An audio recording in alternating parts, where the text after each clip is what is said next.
On October 30th, 1990, Shawn Michaels and Marty Jannetty reached the pinnacle that every wrestling duo aspires towards. They won the WWF World Tag Team titles. On that date, the Rockers defeated the Hart Foundation in a 2 out of 3 falls match at a Saturday night main event taping in Fort Wayne, Indiana.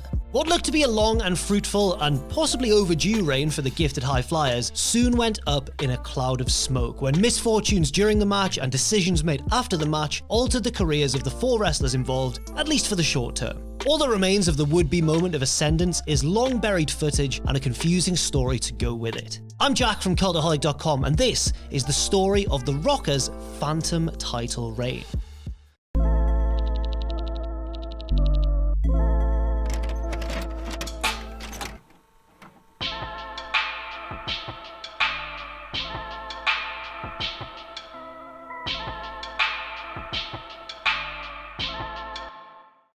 There wasn't much of a storyline reason for the Rockers challenging for the Hart Foundation's World Tag Team titles, though they had faced off in well-received face versus face matches previously. Once on an episode of Primetime Wrestling in September of 1989, the other on Saturday night's main event earlier in 1990. In both cases though, the matches ended in a no contest due to outside interference from heel tandems the fabulous Rougeau brothers and Demolition, respectively. Perhaps the angle building to the title match was simply that the 2 competitive teams had been unable to find out who truly was the better of the 2 in previous matches. In a way, this title bout could finally determine which was the superior duo at long last. The Harts had momentum on their side, winning the straps at SummerSlam 1990 from Demolition in another 2 out of 3 falls battle, overcoming the illegal substitutions of the 3-man version of the demos before scraping out the win in dramatic fashion. This reign was the second for the Hart Foundation, but their first as good guys. The 2 were both credible in their roles, but greater rewards of course awaited the Hitman, whose popularity only continued to grow.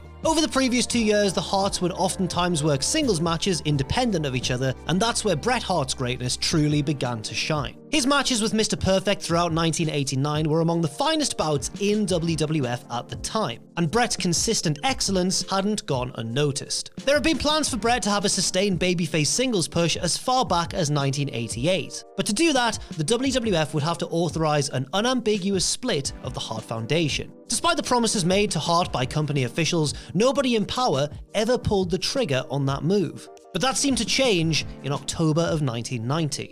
3 weeks before the Saturday night's main event taping at a different TV taping in Springfield, Illinois, both Harts met separately with Vince, and each man received startling news. Individually, they learned that after 5.5 years as a dependable duo and 2 title runs, the Hart Foundation was coming to an end. On October 30th, they'd lose their belts to the Rockers and go their separate ways. But the tone of each meeting differed. Bret learned that this meant the beginning of a singles push that he'd long been promised, and according to Bret, Vince told him, "The plans I have for you are bigger than anything you've ever imagined." But Jim Neidhart's meeting with Vince, however, was considerably less rosy. Vince informed the Anvil that he was going to be given a shot on commentary, but otherwise, his wrestling days appeared to be numbered. In fact, Neidhart may have been let go outright if not for the fact that he owed Vince money stemming from Vince bankrolling his lawsuit against US Airways following an assault charge for which the powerhouse was acquitted. Neidhart would be sticking around in order to work off the debts, but apparently his performances would take place outside the ring for the foreseeable future.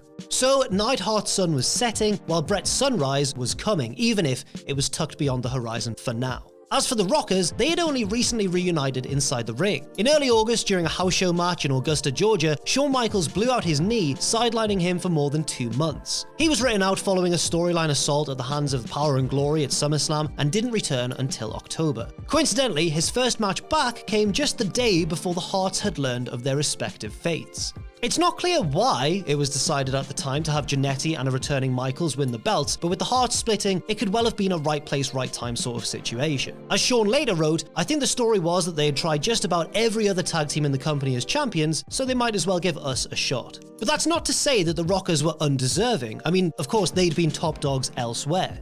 On 2 occasions, the pair were AWA World Tag Team champions, engaging in a bloody rivalry with Buddy Rose and Doug Summers several years earlier. The Rockers had also reigned as champions in Midwestern territories, combining Rock and Roll Express-style tag team mastery with junior heavyweight gymnastics and innovation. And it translated well to the WWF stage. Like Bret, the 2 were incredibly popular with female fans, and also like Bret, were among the most skilled technicians, augmenting substance with a metric ton of style. If the Rockers came away with the belts, the only complainers in the audience would either be true blue Hart Foundation fans, or maybe guys that didn't like the way their girlfriends looked at the future Heartbreak Kid. And so it was written on Tuesday, October 30th of 1990, Shawn Michaels and Marty Jannetty would roll into the Allen County Coliseum in Fort Wayne, Indiana, and would walk out as new WWF World Tag Team Champions. And that's when things got weird. The match was given a copious amount of time to play itself out, as apparently a fair chunk of the 90-minute Saturday Night's Main Event runtime would centre around this title change. The first four clocked in at just under 10 minutes and concluded with Jannetty countering Bret's sunset flip attempt into a pin. So far, nothing unusual, just a spirited sprint pitting the exuberant Rockers against the combined brains and brawn of their veteran rivals. During the second fall, however, when Neidhart attempted an innocuous corner charge, he missed and hit the buckles, causing the top rope to break off of its mooring. Suddenly, what looked to be an excellent tag team contest was now hindered by damage to the field of play. All was not lost, however. Since the match was being taped and wouldn't air for 25 whole days, all that had to happen was for someone to halt the match, say the referee for example, while the ring crew reattached the rope. They were going to edit the match in post anyway, and if the fans' energy was deadened by any delays, no problem, that's why they invented crowd sweetening, a hallmark of every pre-recorded WWF program, especially then. The home audience would never even have known that the top rope broke, unless of course they were one of about 17 people with internet access in 1990. In other words, there were simple solutions to this irregular problem. But there was another problem. The match kept going. Both of the Harts can be seen and heard admonishing referee Fred Sparta for not calling a halt to the action. Bret even overtly told Sparta what the proper protocol was here, but Sparta just allowed the match to continue. Shawn had Bret put him in a chinlock, hoping that the lengthy rest hold would be a cue for someone in the back to send a crew member out to fix the rope, an SOS of sorts. And yet, despite the rest hold, no such help came during this pause. And so the fall continued without the rope, leading to a few clustered moments, including Bret sort of half-assed running the two standing ropes to do his part of the heart attack finish. The champs evened things at one fall apiece, but that fact was secondary to the fiasco that the match had become. The rope was reattached before the third fall, but the damage had already been done. More than 25 minutes into the match, the Rockers took the final frame on a clever heart attack reversal spot, capturing the WWF Tag Team titles for the first time. Michaels and Jannetty really gave it their best attempt at celebrating, but it's plain to see that the wind was out of everyone's sails. Shawn remembers hoping that the production staff could do the mother of all edit jobs to make it watchable for TV. Bret, meanwhile, wished the teams could tape another match to air instead. It was a screw-up of the highest order, and an incomprehensible one. How did nobody signal for help the moment the rope broke? Whether that was referee Fred Sparta, or a ringside attendant, or Bruce Pritchard, or someone else watching from the back at gorilla position. With so much control over the production, how were things allowed to just continue?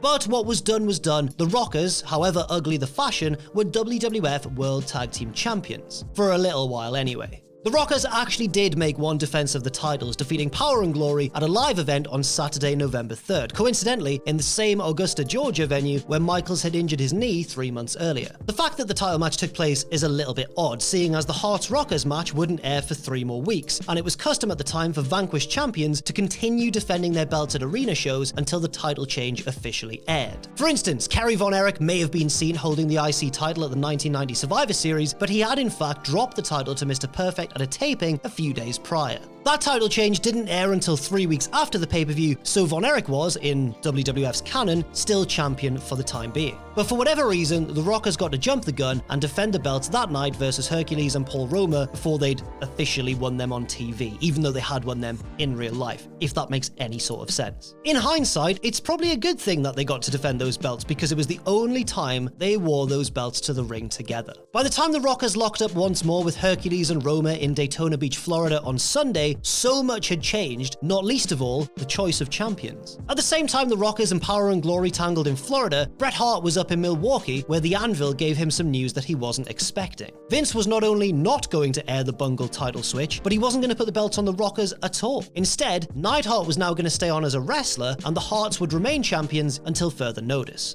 Now for Bret, this was obviously a bad thing. This meant that his big singles push was now in limbo. While he had to be at least a little bit happy that his brother-in-law got to keep his preferred job, Bret had long yearned to have that big singles run, and once more, it lay beyond his grasp. After so many prior false starts, Hart wrote, "I never thought I'd see the day that I'd be disappointed to find out I was keeping a belt. I made the mistake of getting my hopes up." Shawn, meanwhile, was understandably furious. It was one thing for the WWF to choose not to air the botch-tastic match, but he didn't understand why they couldn't just have another crack at it at a later taping where perhaps the ring rope god would be less randomly spiteful. All the while that Neidhart rejoiced, Bret lamented, and Michaels fumed, it turned out that there was another factor in the match not airing, totally unrelated to the unfortunate rope break. Days after all of the intended Saturday night's main event matches were taped, NBC condensed the planned broadcast from its usual 90-minute Saturday night airing to a 1-hour primetime special that would air one night earlier, simply called The Main Event.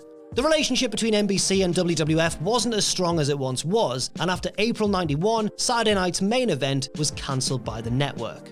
With 30 less minutes of TV time now to work with, getting rid of the tag title match was now just a convenience. Although that still doesn't explain why WWF chose not to do the title switch at a later date, maybe just a change of heart? That's what Bruce Pritchard believes, later stating that it was likely just a case of the boss changing his mind and doing something else. For many years, the only official acknowledgement from WWF of the match ever taking place came when kayfabe president Jack Tunney recorded a statement. In this statement, he reversed the referee's decision and awarded the titles back to the Hart Foundation. But that ruling only aired on syndicated WWF programming in the Fort Wayne area, aimed towards those fans who were in attendance for the match. Apart from them, there was no real need to explain things to viewers elsewhere because most people had no clue that the match had even taken place. The match stayed buried for 17 years before turning up on a 2007 Shawn Michaels DVD release. The lack of dubbed commentary leaves everything bare for us all to see and hear, including some unsavory language directed towards the referee by the frustrated combatants. Not only did the Harts hold on to the belts, but they held on to them for 5 more months, which is quite a reversal from the whole phasing out Jim Neidhart deal. But as it turns out, the plans from the previous autumn weren't cancelled, they were just delayed. The Nasty Boys were the ones to ultimately dethrone the Hart Foundation, ending their now sizable reign at WrestleMania 7. After that, the Harts were quietly split, with Neidhart, as planned, becoming a commentator, while Bret, as planned, kicked off his big singles run, beginning his journey by adding the sharpshooter to his arsenal of moves. But what about the Rockers? Well, they spun their wheels. They picked up pay-per-view wins at the Royal Rumble over the Orient Express and against Haku and the Barbarian at the aforementioned WrestleMania, but their ceiling seemed lower and far less yielding. Michaels battled more injuries, and the two were apparently less friendly towards one another than they'd once been, maybe a byproduct of too much time spent in each other's midst. At the '91 Survivor Series, nearly 13 months after what was to be their grand triumph, the Rockers began their own split, after a miscue during an elimination bout led to Michaels getting pinned. Weeks and weeks of simmering tension followed, leading to that infamous appearance on the barbershop where Jannetty ended up with a face full of glass. Shawn Michaels and Marty Jannetty, often referred to as tag team specialists, did hold the World Tag Team titles with other partners through the years, but officially never together. Michaels was now free to begin his own singles push, just as IC champion and eventual world champion Bret was cementing himself as one of the company's top stars. The two would obviously face off many times over the coming years, and quite a few of those bouts were for championships. And one of them, of course, proved exceedingly controversial. But Montreal was not the first controversial title match that matched Bret Hart against Shawn Michaels. That dubious distinction goes to a needlessly confusing tag team title match from 7 years earlier, one that deprived a great tag team of a major accolade and extended one wrestler's glory days by several months, and also temporarily halted the rocket push of his partner, and also created an unusual bit of pro wrestling history that is still talked about 30 years later. Thanks very much for watching, and hey, if life gets you down, just remember, at least you didn't sort of win the World Tag Team titles with your best friend and then get them taken off you, and then everyone's confused and nobody knows what's happening. Have a good day, and I'll see you soon.